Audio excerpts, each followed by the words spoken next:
My teenage self left a joke in a time capsule about wanting to be my best friend's bottom. Now my girlfriend thinks I'm as straight as a slinky on a staircase. Posted by you/never speak of it again.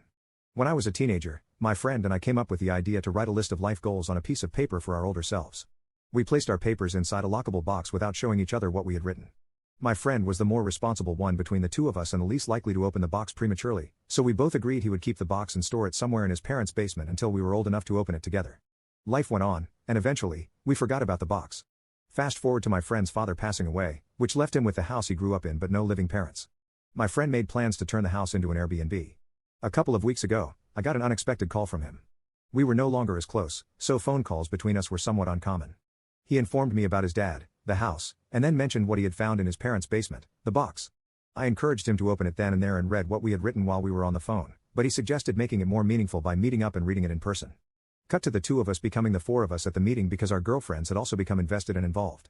So there we all were, at my friend's parents' house, enjoying good food and good company. When the time came to open the box, everyone expressed their excitement. My friend and I had totally forgotten what we'd written, so all of us were going in blind.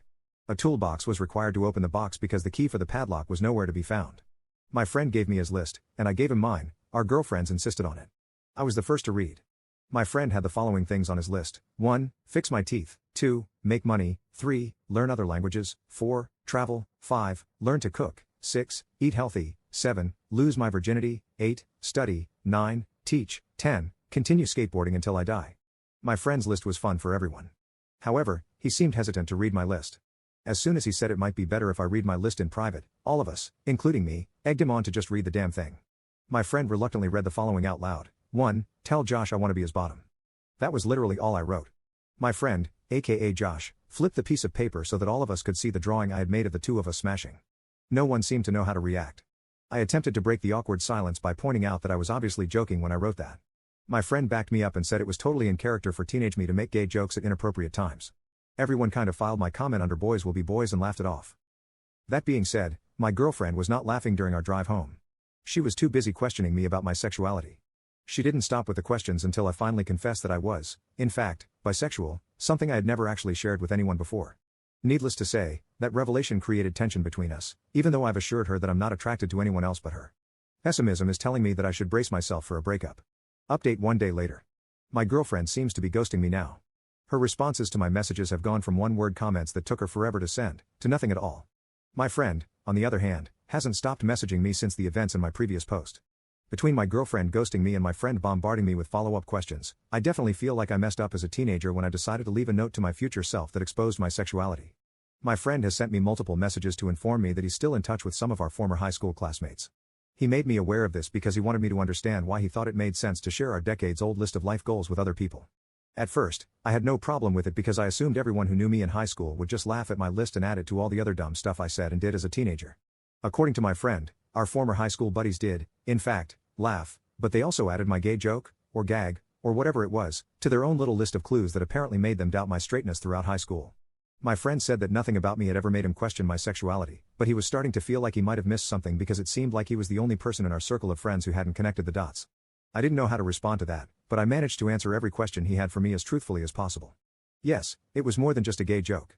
Yes, I wanted to be more than friends. No, I didn't know our friends had realized I had an inner twink. No, our friendship didn't fizzle out after high school because I had feelings for him. Yes, I'm into girls and guys. I could go on and on. My friend apologized for putting me on the spot and promised to make an effort to spend more time with me in person so that he can learn more about what makes me me. Like old times, but gayer, I guess.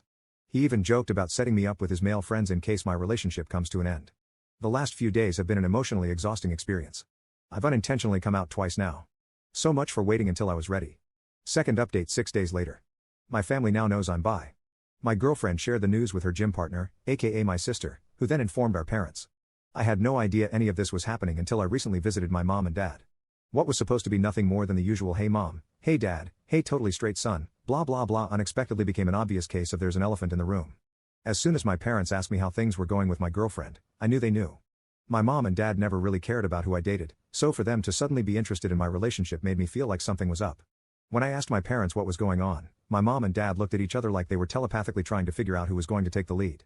My mom decided to step up and do the talking, but she became emotional before she even opened her mouth. My dad took over and said my mom was still processing what my sister had shared with them about my transition from only girls to not only girls. I didn't have to ask how my sister found out. I knew she must have heard it from my girlfriend since the two of them often worked out together. My mom, mid-tears, asked the universe, or whatever, if none of her children were straight. She was referring to both my brother and sister being gay. My dad reminded my mom that she had promised to keep her crap together, especially since she'd been through this twice with my siblings. My mom reminded my dad that she had to keep her crap together throughout their marriage, since it's become clear to her where all their children get their gayness from. I didn't know what that meant, and I didn't really want to know, so I interrupted whatever was happening between my mom and dad to tell both of them that, for the record, I was not gay, I was bi, but I was still the same person, and I would appreciate it if life could continue as if nothing had changed. I was practically pleading with my parents to please go on with their lives and leave my sexuality out of it, because it was beginning to feel like I'd been bi for just a few days and now nothing seemed the same. I was able to diffuse the tension between my parents, albeit just for that moment, and managed to get a group hug out of it. Would I call that a happily ever after? Not at all. It was an okayish ever after. Sadly, the same cannot be said about my relationship. My girlfriend and I broke up. She said her religion left no room in her life for a boyfriend who liked other guys. I knew the breakup was inevitable, but I never expected my girlfriend to play the religion card. I've literally never seen her pray or go to church, so the fact that she was suddenly too holy for me would have been hilarious if it weren't so heartbreaking. The good news is the damage is done. I lost the girl, and I might have resurrected unresolved marital problems between my mom and dad, but hey, at least I can hopefully move on and fully be me now. Commenter. So, your gay sister outed you to your parents after working out with your girlfriend, who then decided she couldn't be with you because of God. That seems hard to accept, but if true, your sister would be the jerk in this story, well, the biggest one, anyway. Op's response. The day my sister moved out of the house was one of the best days of my life. Sharing a house with her for years was an absolute nightmare. I'm convinced she poisoned our dog on purpose, that's how much of a psycho I believe she is. I have no idea what my ex-girlfriend gets out of spending time with her. Op shares details about his father's past. According to my brother, my dad used to sell the green stuff during his hippie days many moons ago, and apparently, the place where he sold the most just so happened to be near a popular gay club. My brother showed me a photo of my dad posing inside the gay club with a couple of his customers. My dad looked like the albino twins from The Matrix Reloaded, but less sophisticated. Anyway, what my brother was trying to say was that he thinks our mom might have a misconception about my dad secretly having a hidden intimate identity, when in reality, he was just a dealer who sold to random gay guys.